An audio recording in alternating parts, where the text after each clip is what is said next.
और ये यूनुस जिसे शांति के लिए नोबेल पुरस्कार दिया गया था, इसका नोबेल पुरस्कार छीना जाना चाहिए। ये शांति का परिचायक नहीं है ये व्यक्ति। और नोबेल पुरस्कार देने वाली संस्थाओं से भी मैं निवेदन करता हूं कि यूनुस का नोबेल पुरस्कार छीनो, क्योंकि ये अब उसके लायक व्यक्ति नहीं रहा। ये कट्टरपंथी हो गया है, कट्टरपंथियों के हाथ का पुतला हो गया है और बांग्लादेश के नागरिकों के मान सम्मान की सुरक्षा नहीं कर पा रहा है। रोजाना हत्याएं हो रही है, रोजाना रेप की घटनाएं हो रही है, दर्जनों हजारों लोगों को बेवजह के मुकदमे में फंसा करके उन्हें जेल में भेजा जा रहा है। पुलिसिया बर्बरता के शिकार हो रहे हैं वहां के लोग, और ऐसे लोगों को आप नोबेल पुरस्कार शांति के लिए नहीं दे सकते। दोस्तों नमस्कार, कैसे हैं आप तमाम लोग। आज हम लोग बात करने वाले हैं क्योंकि आज देश में पूरी उथल पुथल मची हुई है। इसलिए उथल पुथल मची हुई है क्योंकि मोहन भागवत जी का एक बयान से तिलमिला उठे हैं मौलाना। और मौलाना यहाँ पे तो तिलमिला उठते हैं, लेकिन जब यूनिफॉर्म सिविल कोड की बात की जाती है तो फिर वो अल्लाह की देन पर चले आते हैं। समस्या है ये दो रंगी नीति को लेकर के आप सीधे सीधे समझ लीजिए कि ये लोग कुछ नहीं, बस सिर्फ और सिर्फ तुष्टीकरण की राजनीति करने में जमे रहते हैं। इनको आपके बच्चों के भविष्य से कोई लेना देना नहीं है, न राष्ट्र के भविष्य से कोई लेना देना है, क्योंकि आपके बच्चे हैं तो राष्ट्र है, और राष्ट्र है तो आपके बच्चे हैं। आज बांग्लादेश की स्थिति को देख लीजिए। एक भी अल्पसंख्यक हिंदुस्तान का क्या सड़क पर उतर रहा है उस अल्पसंख्यक के लिए जो बांग्लादेश में अल्पसंख्यक है? हिंदू होना क्या अपराध है इस देश में, इस दुनिया में? ट्रंप को जब इलेक्शन की बारी थी तो उस समय हिंदू याद आ रहा था, अभी तो हिंदू बिल्कुल याद नहीं आ रहा है। दुनिया भर में बमबारी हो रही है, लोग मारे जा रहे हैं, गाजा तहस नहस हो गया, फिलिस्तीन के लोग कहां चले गए कुछ पता नहीं चल रहा है। लेबनान की स्थिति को भी आप देख ही रहे हैं, सीरिया की स्थिति को देख रहे हैं, सभी जगह। अफगानिस्तान को, लेटेस्ट में आप अफगानिस्तान को ले लीजिए, पाकिस्तान की भी हालत बहुत अच्छी नहीं है, बांग्लादेश की हालत अच्छी नहीं है। ये सारे कंट्री का एक कॉमन चीज है, ये सभी के सभी इस्लामिक देश हैं। और इस्लामिक देश क्यों अस्थिर हैं, सवाल इस पर भी उठना चाहिए था, लेकिन लोग इस पर सवाल नहीं खड़े करते। और इन सभी चीजों का एकमात्र जड़ है कट्टरपंथी। ये कट्टरपंथियों का बोलबाला जहां जहां रहेगा वहां वहां स्थिरता और विकास तो संभव नहीं है। दोस्तों, युद्ध से किसी को कुछ मिला है क्या? ये तुष्टीकरण की राजनीति, आज ममता बनर्जी को हिंदुओं के लिए जो कुछ उन्होंने कहा है, उन्होंने बांग्लादेश के हिंदुओं का वेलकम किया है भारत में। हम भी उनके इस बयान का बहुत समर्थन करते हैं और बड़ा दिल को सुकून मिला कि पहली बार ममता बनर्जी जैसे लोगों के द्वारा कहा गया है। भारत सरकार को भी सोचना चाहिए कि जब हमने एनआरसी लागू कर दिया, सीए लागू कर दिया, तो फिर उन लोगों के लिए जो अल्पसंख्यक हैं बांग्लादेश में, उन्हें भारत में आने से रोकने के लिए बीएसएफ को क्यों तैनात किया गया वहां पे? अगर तैनात भी किया गया तो फिर रोहिंग्या आ जाते हैं, लेकिन हिंदू नहीं आ सकते। क्यों नहीं आ सकते? उन्हें क्यों रोका जा रहा है?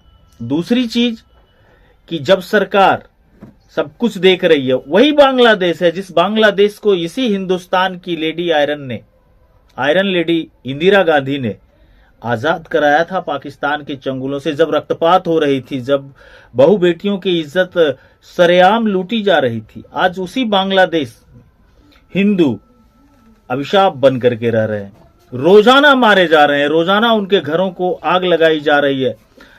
नसरुल्लाह को लेकर के हिंदुस्तान में लोग, फिलिस्तीन के लोग मारे जा रहे थे तो हिंदुस्तान में लोग सड़कों पर आ रहे थे, सोशल मीडिया पर फिलिस्तीन के साथ खड़े होने की बात कर रहे थे।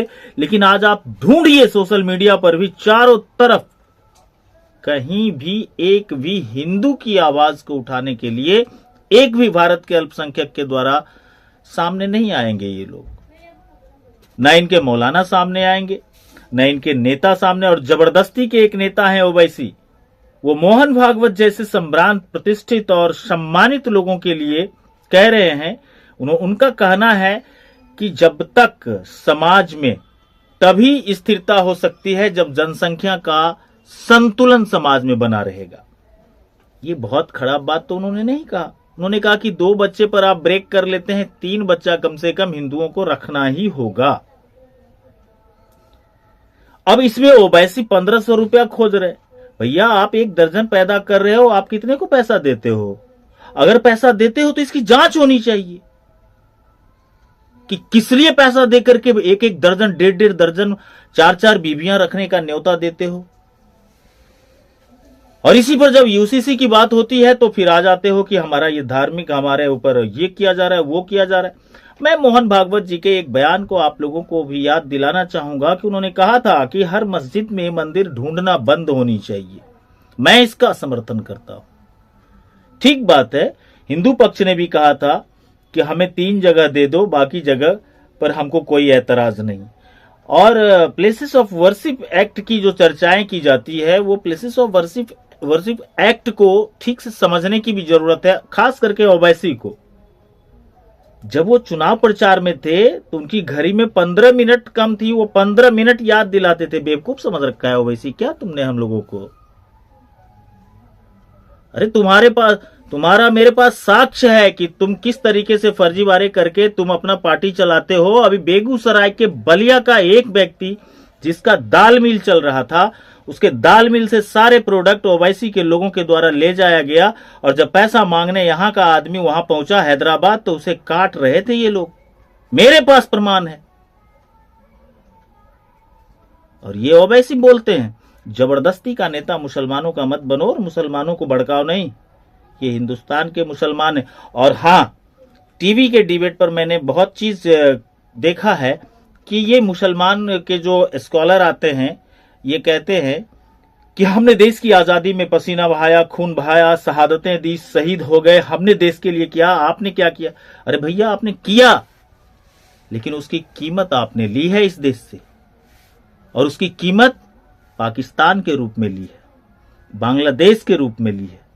कीमत लिया है आपने।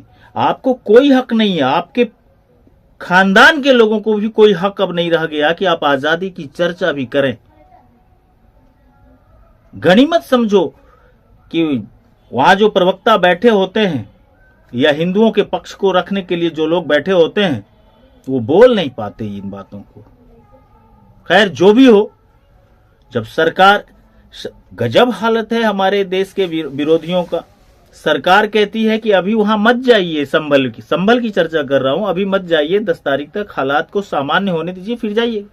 लेकिन हम जेबे करेंगे, हम कानून तोड़बे करेंगे, हम जाएंगे, हम धरना पर बैठेंगे। कितने बड़े हिमायती बनना चाहते हो मुसलमान के लिए? दलित बच्ची की इलेक्शन में हत्या हो गई थी तो नहीं गए थे, लेकिन पुलिस से बहस करने वाली महिला को सम्मानित करने सपा की पार्टी पहुंच गई। ये दोरंगी नीति की कब तक? और एक बात ध्यान से सुन लो, मैं सबके लिए कह रहा हूं, चाहे वो नेतृत्व करने वाले लोग हों, अखिलेश हों, तेजस्वी हों, कांग्रेस पार्टी के लीडर हों। राहुल गांधी ने कहा था कि कांग्रेस युवाओं की टीम होगी। कहां है युवा? कौन से युवा? 52 साल का, 54 साल का युवा होता है। चलिए राजनीति करिए और देश को जहन्नुम के रास्ते पर खड़ा कर दीजिए, फिर रक्तपात मचाइए। आपको तो Z+ की सुरक्षा व्यवस्था है, Y श्रेणी की सुरक्षा व्यवस्था है। यहां मारे काटे जाएंगे हमारे बच्चे और आपके बच्चे। और जिस तरीके से बांग्लादेश में कत्लेआम हो रहा है, लोगों को लूटे जा रहे हैं, ऐसे में गिरिराज सिंह बहुत बोलते हैं, हर बात पर हिंदू हृदय सम्राट के नाम से लोग जाना जाता है। आपको जानकारी दे दूं कि 13,000 करोड़ रुपए का कपास जिससे कपड़ा बनाया जाता है, बांग्लादेश भेजा जाता है। ये क्यों नहीं रोक लगा रहे? हमारी चीनी पर वो चीनी खाते हैं, उनके यहाँ मिठाइयां बनती है, चाय पीते हैं। हमारे यहाँ के अनाज से उनकी जनता का भरण पोषण होता है, क्यों नहीं रोका जा रहा, क्यों नहीं कोई आवाज उठाता। और ये यूनुस जिसे शांति के लिए नोबेल पुरस्कार दिया गया था, इसका नोबेल पुरस्कार छीना जाना चाहिए। ये शांति का परिचायक नहीं है ये व्यक्ति। और नोबेल पुरस्कार देने वाली संस्थाओं से भी मैं निवेदन करता हूं कि यूनुस का नोबेल पुरस्कार छीनो, क्योंकि ये अब उसके लायक व्यक्ति नहीं रहा। ये कट्टरपंथी हो गया है, कट्टरपंथियों के हाथ का पुतला हो गया है और बांग्लादेश के नागरिकों के मान सम्मान की सुरक्षा नहीं कर पा रहा है। रोजाना हत्याएं हो रही है, रोजाना रेप की घटनाएं हो रही है, दर्जनों हजारों लोगों को बेवजह के मुकदमे में फंसा करके उन्हें जेल में भेजा जा रहा है। पुलिसिया बर्बरता के शिकार हो रहे हैं वहां के लोग, और ऐसे लोगों को आप नोबेल पुरस्कार शांति के लिए नहीं दे सकते। ये नोबेल पुरस्कार का अपमान है। और हम तमाम देशवासियों से अपील करते हैं कि अगर आप चाहते हैं कि यूनुस का नोबेल पुरस्कार वापस छीना जाना चाहिए, उनसे ले लेना चाहिए, तो निश्चित रूप से इस वीडियो को शेयर करें और कमेंट बॉक्स में अपना मशवरा भी जरूर दें। चलते चलते एक बात और ध्यान में दिला देना चाहता हूं कि जब वक्त बांग्लादेश जैसी स्थिति उत्पन्न होगी ना, यहाँ के नेता बोलते हैं अक्सर, तो जान लो भैया कि ना तेजस्वी बचेंगे, ना अखिलेश बचेंगे, ना राहुल बचेंगे, कोई नहीं बचेंगे। क्योंकि इनके सिर पर भी वही लिखा हुआ है जो आम नागरिक, आम हिंदुओं के सिर पर लिखा हुआ है कि ये काफिर है। नमस्कार।